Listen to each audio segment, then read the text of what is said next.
Hello everyone. मते देखिकी तो लगुथिबो मु जेमिति सकाळ 6टा बेले उठिची 6टा ना छेना गोडम हाँ मो जाहु आज टे जल्दी ठीक है। उठी जाइची तापरे मु चल जाइथले टिके ब्रश करबाको ब्रश करी मु चल जाइथले गरम गरम क्षीर पीबाको ते गरम थिले जे पिउ पिउ मो जीभ पड़ी गला तापरे मु रखैथले गोड़ ऊपर मो गोड़ भी पड़ी गला की बुद्धिलो मोर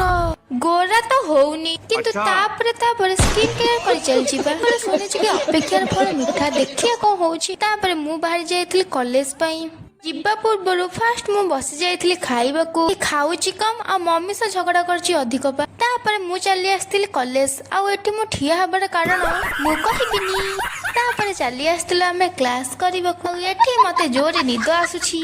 सैयार मु भी त किएते पागल हे गेली जे मोर कहा ना भी मन रहने क्लास सर किएते गरम रे मु चली आसली घर को जेहेतु मोर टिके मुंड दोष अछि सेति पय त मु टिके पागल भलिया होची।